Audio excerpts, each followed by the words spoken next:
ไปจกซาไปหันบ่หน้าแรงมากพระสร้างได้เล่นน้ำได้กินน้ำหันเนาะพ่อใหญ่เนาะ ปัญหาม่วนนี่บางเทื่อแถวถาดตะเกียบสะเซิงเศร้าแถวนั้นของคนทำให้เฮ็ดนั่นเฮ็ดนี่มันก็ล้ำที่ของสัตว์ป่าเข้าไปเนาะคนมันหลายเนาะรัฐบาลก็มีนโยบายว่าคนกับสร้างอยู่ร่วมกันได้แต่ว่าเวลาสร้างเขาไปทำลายหากินพืชไร่หยังโน่นบ้านเรือนเขาก็การเยียวยาการตอบแทนสิ่งที่เสียหายจักมันเร็วทันใจหรือว่ามันคุ้มบ่จั่งซี้เนาะถ้าแก้ปัญหาบ่เป็นตายากเดะเขาสวนไผก็คิดไปตามนั้นโลดให้ไปโลดเนาะบ้านไผพังก็เฮ็ดใหม่ให้เนาะมันก็บ่ได้พังดูผู้เสียหายก็รู้สึกมีความพอใจในการเสียหายเขาก็อยู่ในคำสั่งได้เท่านั้นมันบ่ได้แก้ยากเดะไปตรวจตรงกับมันเร็วว่าเวลาเขาประสบเหตุกับสร้างป่าเขาลุยไร่ลุยสวนเขาการเยียวยาจากภาครัฐนี่ไปถึงเร็วบ่จังซี่นะถ้าเฮ็ดตัวนี้ได้เร็วแล้วก็ของที่เขาเสียไปกับของที่เขาได้รับการเยียวยามันคุ้มกันเขาก็บ่มีมองสร้างเป็นโทษเด้ลางเที่ยหามันราคาต่ำมาสร้างบ่เข้าสวนก็ว่าปีนี้ หาสร้างไปถอนมันก็บ่ได้ที่จริงมันระบบมันซับซ้อนคนเฮาเฮ็ดให้มันซับซ้อนซื่ออันใดควรเร่งด่วนก็ให้เร่งด่วนของก็เสียหายบางอย่างเราก็ต้องการบำรุงดูแลรักษาใจนี่มันสำคัญขายสิ่งขายของคือกันแหน่คุมื้อนี้ลูกศิษย์ใส่บาตรบางคนก็โอ้ยขนาดว่าร้านเปิดมานานแล้วก็ยังไปยากว่าซั่นจังว่าร้านใหม่ๆมันบ่ค่อยเกิดขึ้นได้นะมื้อเจ้านี่บ่มีผลกระทบมากหรอกเพราะว่ามื้อเจ้าไปอยู่ในแหล่งคนใช้เงินมองอุบลคนเป็นหมื่นมาใช้เงินอย่างเดียวเลยอยู่หั่นนักศึกษา 4-5,000 เนาะ4ปีนี่คือใช้เงินอย่างเดียวนะแบ่งกันทีละบาทหอพักเอาไปบ้างร้านค้าเอาไปบ้างเดี๋ยวแต่ผู้ใดสิมีวิธีขั้นตอนจั่งใดแต่พวกขายรายทางนี่ติร้านอาหารของซื้อก๊อกๆแก๊กๆก่อนหน้านี้หลายสิได้บิณฑบาตยามเช้านี่เส้นตรงเฮานี่ล่ะจนคนซื้อก็จับจ่ายซ้ายซื้อหลายร้านค้าพวกรถเข็นรถอันนี้ก็เกิดขึ้นหลายนำฟุตบาทย่างยากพุ่นน่ะบิณฑบาตคุมื้อนี้คือเฮาไปเมืองลาวนะหาร้านค้าบ่มีดอกนำข้างทางมีแต่ผู้อยู่ได้นานแล้วนะจังว่าบอกโยมเขาอย่าไปคิดว่าเฮาขาดทุนเด้อว่าซั่นดอกคิดว่าเฮานี่ได้กำไรน้อยลงกว่าเก่าเฮาบ่มีทุนอิหยังมาหลายหรอกภพชาติการเกิดมาเป็นคนนี่ว่าซั่นดอกมีแต่กำไรเบิดนั่นล่ะบ้านเรือนเสื้อผ้าอาภรณ์รถราม่วนหมู่นี้มีแต่กำไรเบิดนั่นล่ะเฮามาหาได้ใหม่เบิดนั่นน่ะเฮาบ่ได้เอามานำดอกแบบมีแล้วก็รักษามันไว้ให้มันอยู่กับเฮาเท่าที่มันสิอยู่ได้นะอย่าให้มันหายไปแบบความฝันตื่นขึ้นมาก็หายไปนะรักษามันไว้ดีๆมีตัวนี้แหละชีวิตคนเฮาแต่เฮาบ่รู้จักเอาธรรมะไปใส่ในชีวิตประจำวันพระพุทธเจ้าเพิ่นสอนให้เฮาเอาไปใส่ในชีวิตประจำวันเดะธรรมะผู้มีหน้าที่บวชเขาทำวินัยมาใส่ในชีวิตประจำวันผู้เป็นฆราวาสผู้ครองเรือนก็เอาธรรมะไปใส่ในชีวิตประจำวัน การบำเพ็ญการบ่เห็นแก่ได้เสียสละเป็นคนรู้จักอดออมมัธยัสถ์มีความขยันหมั่นเพียรนะบ่มีสถาบันใดเลยสอนเรื่องความขยันหมั่นเพียรในโลกนี้นะมีแต่พุทธศาสนาเท่านั้นสอนเรื่องความขยันหมั่นเพียรเพิ่นเอิ้นวิริยะนะนี่สถาบันอื่นบ่มีหรอกสอนเรื่องมีอยู่บ่หรือก็มีอยู่บ่คณะวิริยะพวกเรียนมหาลัยมีอยู่บ่พวกเรียนโรงเรียนทั้งโลกแหมเรียนคณะหยังน่ะคณะวิริยะสาขาทำงานนั่นนี่มีอยู่บ่มีหรอกเนาะแต่ว่าพุทธศาสนาสอนเรื่องวิริยะความเพียรเฮาก็มาใส่ได้ฆราวาสคือเฮาคู่มื้อนั้นก็ความเพียรความขยันเฮาเฮ็ดเหนื่อยแหน่ก็อดเอาล้าแหน่ก็นั่งพักแต่ว่าอย่าให้ใจมันแผ่อ่อนล้านำอย่าไปตั้งเป้าหมายไว้สูงเฮ็ดมื้อนี้ให้มันดีที่สุดก็พอนะอย่าไปมองความสุขอยู่ไกลเกินไปจนลืมความสุขอยู่เคียงข้างบ่ได้เดะความสุขม่วนมื้อนี้คนยังมองข้ามเด้อของอยู่ใกล้สิ่งของผู้คนอยู่รอบข้างเฮานี่นี่คือความสุข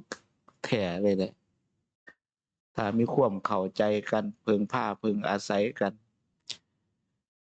ถึงเฮาจะมีความคิดต่างกันเป็นเรื่องปกติของผู้คนทั้งหลายของสรรพสัตว์ทั้งหลายแต่ว่าเฮาสิเอาความต่างมาอยู่ร่วมกันได้จั่งใดคือกันกับพระฉันในบาตรจังซี่อาหารแต่ละอย่างก็มีความต่างแต่เวลาเอาร่วมกันใส่ในบาตรมันก็เปะปนกันมันก็ไปปนอีกรอบหนึ่งอยู่ในกระเพาะเพิ่นบาดเฮ็ดเฮาคิดเป็นข้ออัดข้อธรรมพิจารณาความคิดที่มันต่างนิสัยที่มันต่างมันสิลงกันด้วยวิธีใดนี่สำคัญมันเฮาก็หาหนทางที่เอาความคิดต่างกันความเห็นต่างกันมาลงเพื่ออีหยังคือกันกับเฮากินข้าวในบาตรคันถ้าไปกินแต่เกลืออยู่หม้องอื่นมันก็เค็มเกลือมีหน้าที่เค็มมันก็บ่เป็นตากินได้แม่นบ่ล่ะแต่ไปกินบักพริกแต่บักพริกมันพริกมันมีหน้าที่เผ็ดมันก็บ่เป็นตากินอีกในปากสิพองสิเจิงเบิดเดะบักนาวก็มีหน้าที่ส้มมันมันคนเอามาปรุงมาแต่งใส่หม้อใส่อาหารมันก็เป็นของแซ่บปานแม่นบ่อืมทั้งที่สิ่งเหล่านั้นมันมีหน้าที่ต่างกันขนาดนี้พริกมีหน้าที่เผ็ดเกลือมีหน้าที่เค็มบักนาวมีหน้าที่ส้มไปคนละทางได้เลยแต่เวลาคนเอามารวมกันนี่มันคือเป็นตากินบาดแม่นบ่ลองสังเกตเบิ่งบ่มันแซ่บเลยมันแซ่บจนแยกบ่ออกว่ามันแซ่บญ้อนพริกหรือแซ่บญ้อนเกลือหรือแซ่บญ้อนเนี่ยว่าถ้าเวลาอันใดอันหนึ่งมันมากเกินไปมันรู้จักเด้บาดแม่นบ่โอ้ยใส่เกลือหลายโพดมันเค็มแม่นบ่น่ะโอ้ใส่พริกหลายโพดมันเผ็ดน่ะโอ้แต่ว่าถ้ามันกลมกล่อมขึ้นมาบาดมันแยกบ่ออกว่ามันแซ่บญ้อนอิหยังเราอยู่ร่วมกันสังคมโลกคือกันน่ะ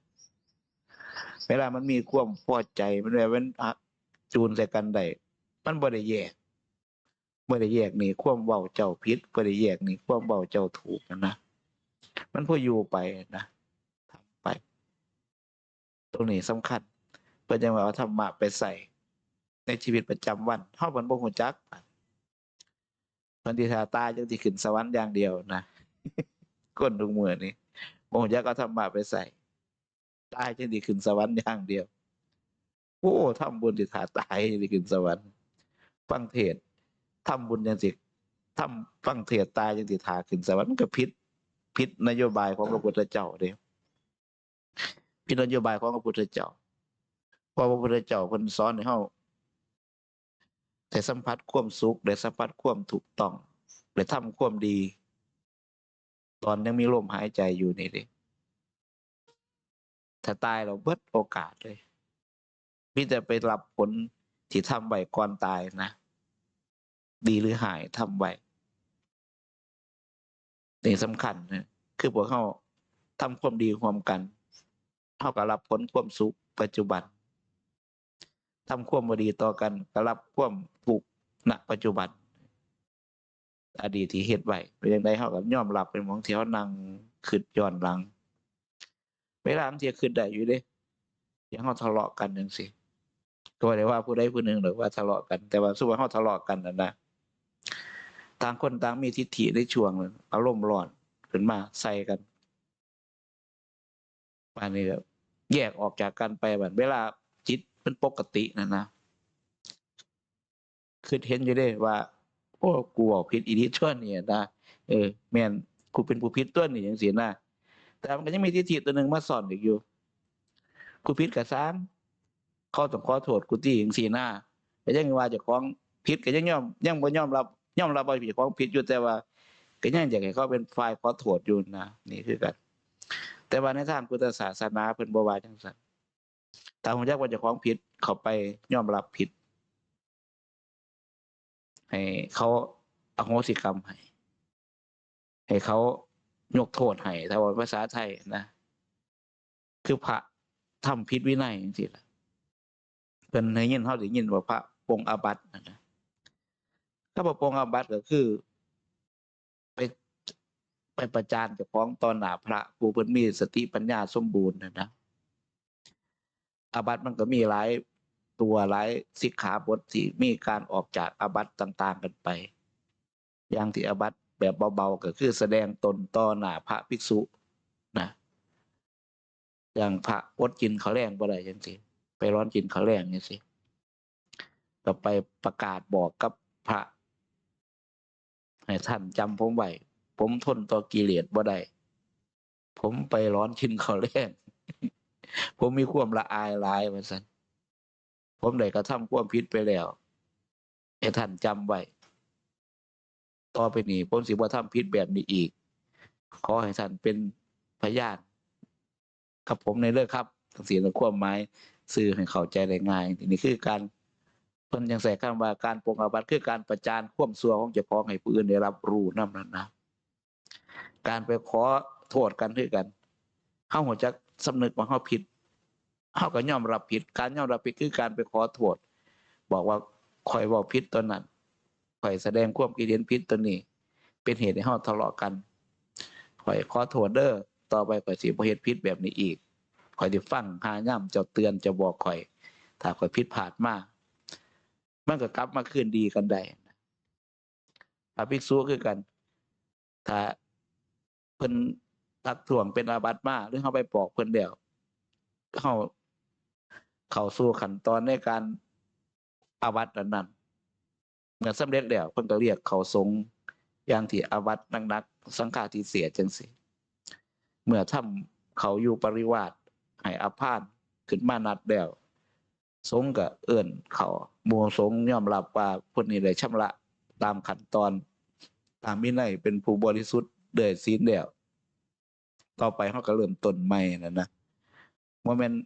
ผิดบ่แม่นว่ากินข้าวแลงแล้วไปปรงอาบัติยามเช้าให้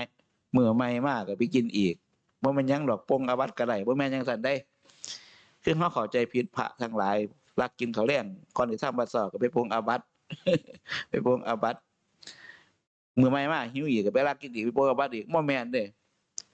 โบราณมันเป็นเห็นบ่ว่าไก่ตัวใดมันขึ้นเรือนที่แรกก็ตัดปีกมันเห็นบ่ตัดปีกขนปีกมันนะก็ขึ้นคือเก่าจับมาตัดเขาอีกจนจำติดปีกหางก็ตัดบาดมันบ่บินมันบินมันก็ย่างคือเก่าพุ่นน่ะมีแต่เขาเอาไปฆ่ากินได้บาดพระคือกันถ้ามันผิดอยู่ซ้ำอยู่หม้องเก่าจังซั่นบ่แม่นบ่รู้จักว่าเป้าหมายในการปรงอาบัตินี่คืออิหยังนั่นนะ เฮาคือกันบ่รู้จักคำว่าอโหสิกรรมบ่รู้จักคำว่าขอโทษแล้วก็มามีนิสัยแบบเก่ามันก็ทะเลาะอีกคือเก่าคันถ้าขอโทษเห็นเหตุมันผิดพลาดแล้วก็ต้องปรับปรุงตัวเจ้าของใหม่ในทางพุทธศาสนาเพิ่นแจ้งว่าเห็นอิหยังก็บ่ส่ำเห็นตัวตนเจ้าของฮู้อิหยังก็บ่ส่ำฮู้จิตฮู้ใจเจ้าของแต่ว่าเฮาคุมื้อไปเห็นทางอื่นเห็นผู้อื่นหลายเห็นลางเที่ยไปวิจารณ์จิตมันคิดจังซั่นมันคิดจังซี้ญ้อนมันคิดจังซั่นไปฮู้ความคิดเขาอีกอะนะฮู้ความคิดของผู้อื่นอีกซึ่งมันเป็นไปได้ยากแต่ความคิดใจเฮายังควบคุมมันบ่ได้เนาะแม่นบ่เคยเป็นบ่คุมบ่ได้ในใจเจ้าของเนาะเออบ่ธรรมดาปานใดเดะจังว่าให้เฮาระวังการสิอยู่มีความสุขได้ในขณะที่เฮาเกิดมาพบชาติปัจจุบันนี้ต้องเอาธรรมะไปใส่ธรรมะบ่แม่นเรื่องเก่าล้าสมัยเดะธรรมะนี่เป็นของใหม่อยู่ตลอดเอี่ยมอ่องใสติ๊งอยู่ตลอดทุกยุคทุกสมัยถ้าหมู่สรรพสัตว์ทั้งหลายขาดธรรมะขาดศีลขาดธรรมวุ่นวายโลดจังว่าเฮาให้ระวังดีๆแต่มันบ่ถึงง่ายๆเดะถึงธรรมหลวงปู่ชาเพิ่นเว้าไว้ง่ายๆแต่ว่าคนเฮ็ดยากแต่ว่าเฮาคิดฟังธรรมะแนวใดเพิ่นห้ามก็เซาเฮ็ดนั่นคนถึงธรรมฟังธรรมะเป็นบ่แม่นจำธรรมะเพิ่นได้เว้าได้เดะ แนวใดเพิ่นห้ามรู้จักแล้วว่าเพิ่นห้ามก็เซาเฮ็ดนั่นเฮาก็ถึงธรรมแล้วเพิ่นว่าศีลคือกันขอได้เพิ่นห้ามเฮาก็อย่าไปเฮ็ดนั่นก็มีศีลแล้วเพิ่นว่ามันบ่เป็นเรื่องยากเลยแต่เฮามันโอ้ยพระคือกันมันบ่ถึงง่ายๆเดะเห็นว่าก็เรียกไปโทษพระพุทธเจ้าอีกเดะพระบ่อยากอายเดะเพิ่นน่าสิอนุญาตให้เฮาขับรถได้น้อเพิ่นว่าไปอีกพระลางเที่ยก็ไปล่วงเกินพระพุทธเจ้าอีกนักบวชเฮาเห็นบ่กินโอวัลตินกินนมกล่องตอนแรกจังซี่บ่แม่นหยังดอกพระพุทธเจ้าเพิ่นอนุโลมพระพุทธเจ้าไสเพิ่นสิมาอนุโลมของม่วนจังซี่เนาะเพิ่นทรมานคือหยังกิเลสทรมานจนอยู่นำเฮาบ่ได้พู้นแหล้วกิเลสเห็นบ่หลวงพ่อลงเพิ่นเทศน์ไว้เพิ่นว่าไปงานหนึ่งเพิ่นว่าสิเทศน์กัน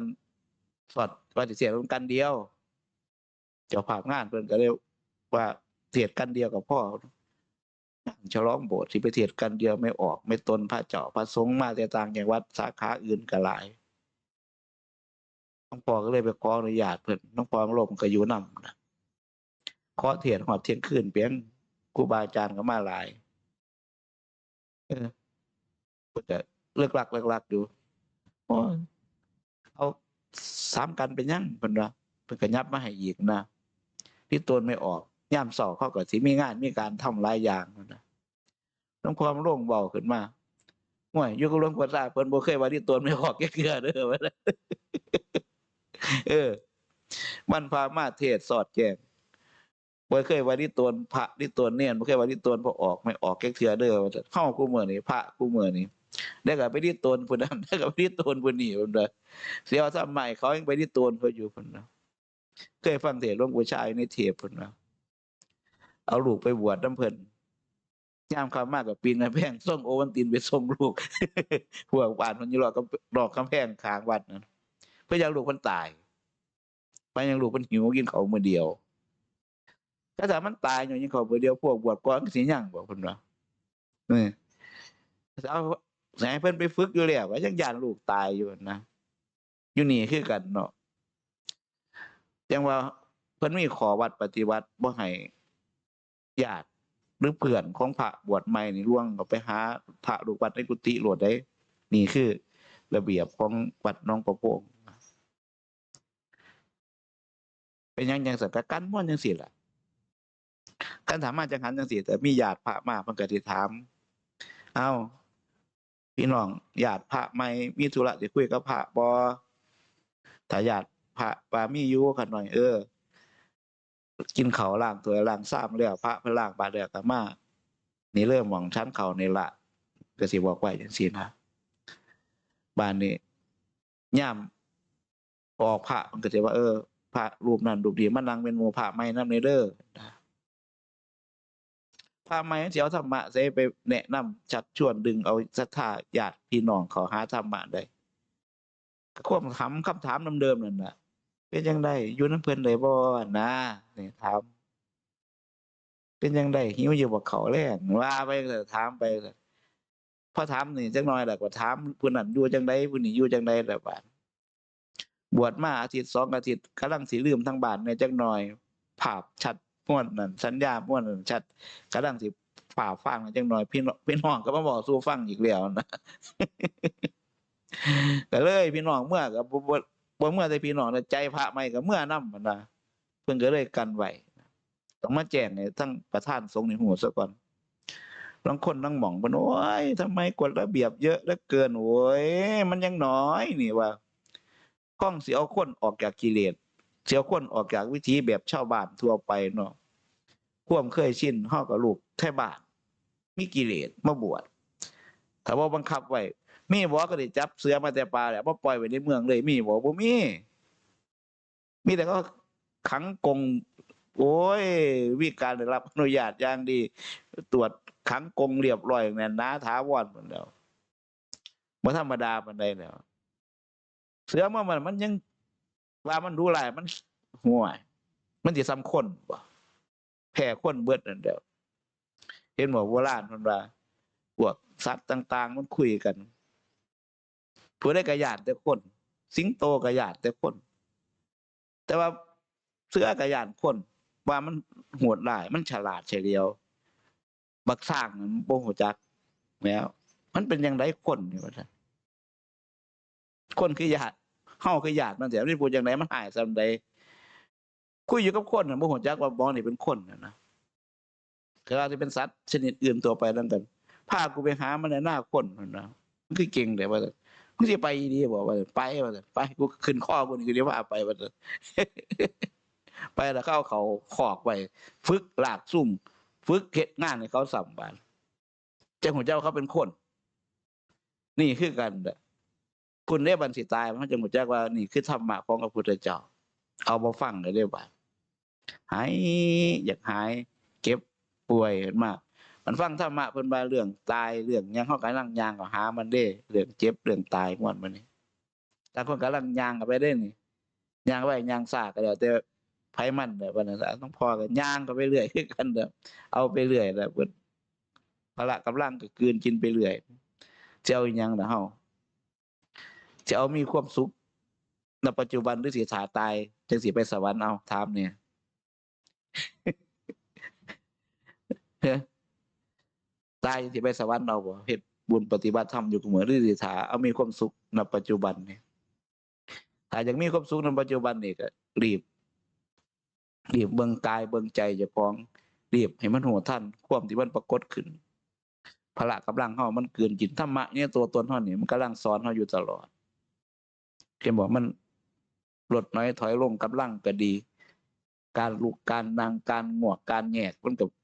คือเก่าบ่คือเก่าแล้วเด้นอนมันก็บ่คือเก่าแล้วเด้หลับช้าตื่นไวมักอยู่บ่ ยามหลับก็หลับช้าตื่นมันตื่นไวบ่หลับอีกซ้ำบาดนี้เออระบบขับถ่ายในร่างกายก็เปลี่ยนไปเบิดเห็นบ่ต้องลุกต้องพามันเข้าห้องน้ำคืนหนึ่งจักเท่าใดเทื่อเห็นบ่นั่นบางเทื่อไปนั่งอยู่หัวส้วม3เทื่อก็ยังบ่ทันออกมาอยู่คือจังปวดว่าซั่นจักสิย่างบ่ได้เห็นบ่ แต่มันเด็กน้อยได้ยินบ่นี่ย่างสิได้ไปหมดล่ะเนาะขุดหลุมนำก็แทบบ่ทันมันตั่ว เออมันนั่นน่ะเป็นหยังจะเป็นจังซั่นธาตุขันธ์เฮานี่มันเปลี่ยนแปลงไปลมไฟในนี่มันเปลี่ยนแปลงไปไฟเฮามันอ่อนมันก็เผาผลาญอาหารบ่ได้ลมเฮามันบ่อ่อนมันก็ขับของเสียออกมาจากข้างในบ่ได้นี่แหละเฮาบ่ฮู้จักกระบวนการมันกำลังอ่อนไปของเฮาเบิ่งมันนะเอ้า